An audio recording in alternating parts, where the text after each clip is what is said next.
A Constituição Federal entrou em vigor em 1988. Os reflexos democráticos que ela trouxe chegaram ao sistema Confea-CREA alguns anos depois, há cerca de 20 anos, entre 1991 e 1992. O ex-presidente do Confea, o engenheiro eletricista Frederico Bussinger, relembra como foi idealizado e instaurado o processo constituinte ainda na década de 80.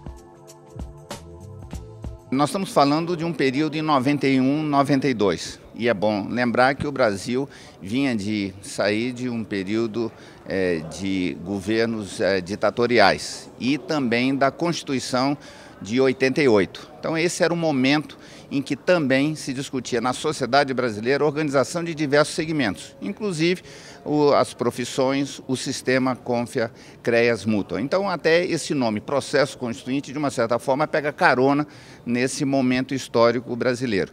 E ele aconteceu durante os anos de 91 e 92 e foi um extenso processo envolvendo discussões regionais, discussões por profissões, encontros regionais e congressos regionais, até que culminou com 3 congressos constituintes propriamente dito.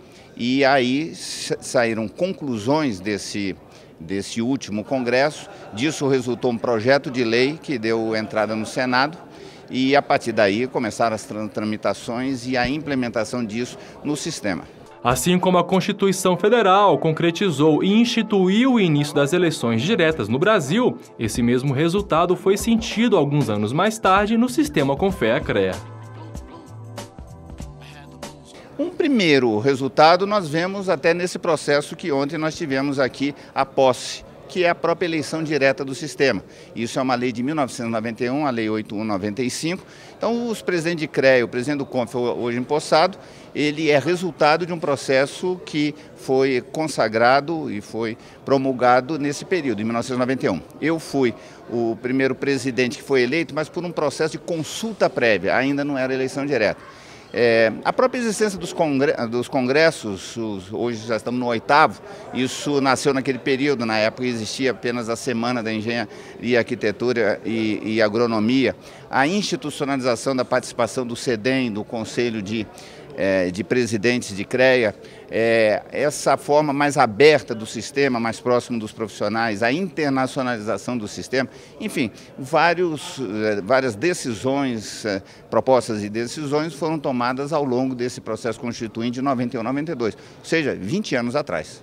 De lá para cá, o cenário internacional e tecnológico e o próprio Brasil se transformaram muito. Assim como na época do processo constituinte, os reflexos das mudanças também impactam o sistema dos profissionais da área tecnológica. Nesses 20 anos mudou muito, o mundo mudou, o Brasil mudou e as profissões também mudaram. E eu vou, inclusive, anunciar uma série dessas mudanças. Nesse período, por exemplo, surgiu a lei de licitações, a concessão, licenciamento ambiental, surgiu com esse poder o Ministério Público atuando. Esse é um período que na tecnologia surgiu o celular, os smartphones, os PCs, a internet, as redes sociais.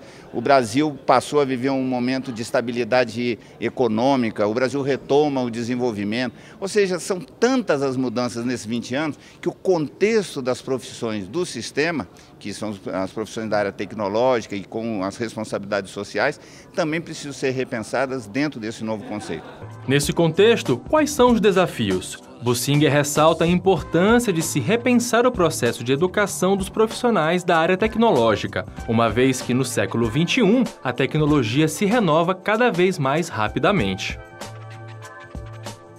Tem algumas sugestões, eu acho que há algumas dificuldades que o sistema precisa enfrentar. Eu acho que ele não conseguiu resolver a questão, por exemplo, da atribuição profissional, que é talvez o alicerce básico do sistema. E com a proliferação das profissões, dos títulos acadêmicos que multiplicaram, isso se tornou ainda mais difícil do que já era na época. Eu acho, por exemplo, um equívoco da forma como é dada apenas com base na formação de graduação. com o surgimento das pós-graduações, especializações e o próprio aprendizado rápido que hoje se tem, a lei, inclusive a Constituição, fala da qualificação profissional. E qualificação é muito mais amplo do que apenas a formação de graduação. Então, eu acho que é preciso poder adquirir novas atribuições, se for isso assim colocado.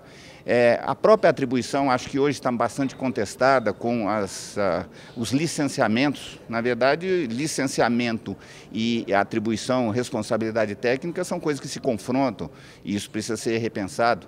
E eu acho que entender esse contexto é um caminho importante para qualquer revisão da legislação. E uma sugestão que eu vou deixar na palestra é que o resultado daquele processo e o projeto de lei, inclusive, talvez possa servir como base para as discussões que estão aqui sendo iniciadas. Para o futuro, a previsão do ex-presidente do CONFEA é da revalorização das profissões da engenharia, da agronomia e das demais áreas tecnológicas, como ocorria até a década de 70 do século passado.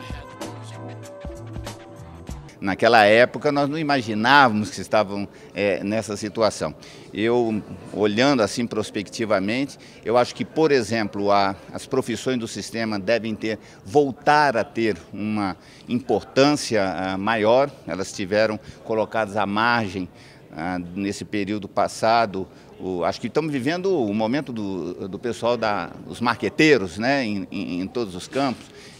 A área do direito, os economistas já estiveram mais em alta do que estão hoje, mas eu acho que nós estamos voltando ao momento das profissões do sistema, mas num novo contexto. Eu acho que aquela ideia de que tinha do profissional liberal da década de 30, isso não existe mais. Hoje a produção é uma produção coletiva e mais até do que uma produção técnica coletiva. Há necessidade de negociação com a sociedade, com os diversos atores. Portanto, é uma forma diferente, inclusive, de exercer a profissão. E o sistema precisa estar aberto para poder incorporar esse novo momento e poder agir dentro desse novo cenário.